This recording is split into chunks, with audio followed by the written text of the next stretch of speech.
भइला प बेटा बाजे सोरा हो बजनवा। बेटी भइला प टूटे मनवा हो बोला काहे।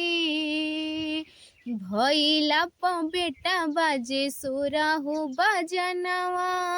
बेटी भइला प टूटे मनवा हो बोला काहे।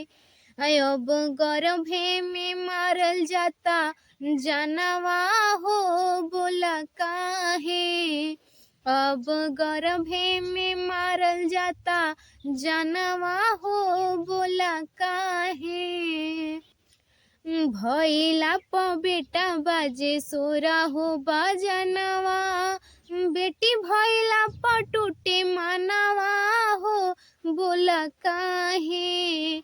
अब गर्भे में मारल जाता जानवा हो बोला काहे।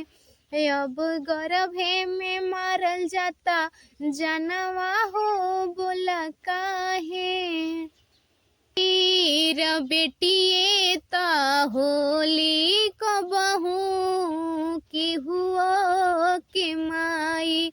जब ना माइए रही त बेटा की जान माई।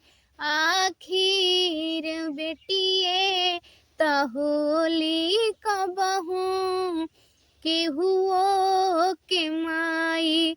जब ना माइए रही त बेटा के जान। जेकरा से भइल बाटे सगरो जहनवा। ओकर लियात बापरनवा हो बोला काहे। जेकरा से भइल बाटे सगरो जहनवा। ओकर लियात बापरनवा हो बोला काहे। अब गर्भे में मारल जाता जानवा हो बोला काहे। अब गर्भे में मारल जाता जानवा हो बोला काहे। भइला प बेटा बाजे सोरा हो बजनवा।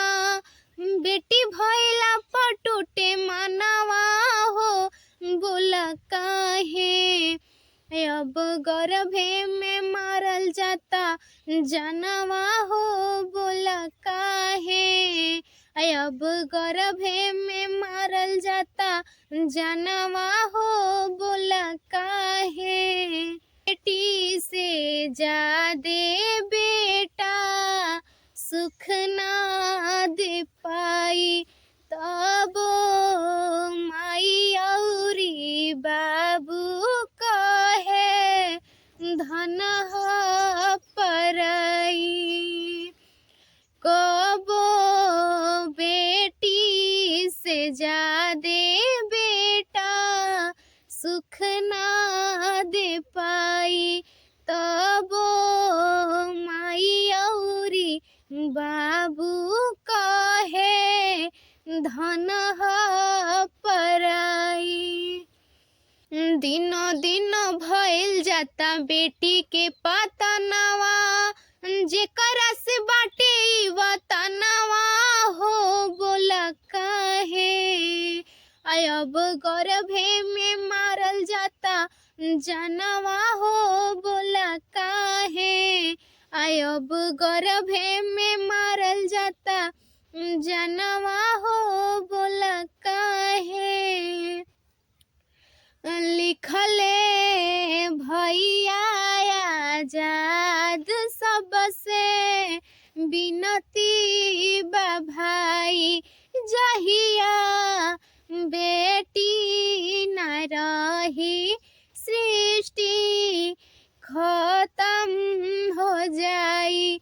लिखले भैया आजाद सबसे बिनती बा भाई।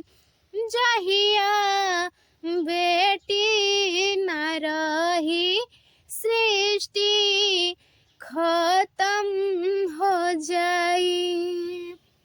कहेले कलुआ दिन रक्षा बंधनवा बहिनी रखेली स्वाभिमानवा हो बोला काहे अब गर्भे में मारल जाता जनवा हो बोला काहे काहे गर्भे में मारल जाता जनवा हो बोला काहे पहिला प बेटा बजे सोरा हो बजनवा बेटी भैला प टूटे मनवा हो बोला काहे अब गर्भे में मारल जाता जनवा हो बोला काहे अब गर्भे में मारल जाता जनवा हो बोला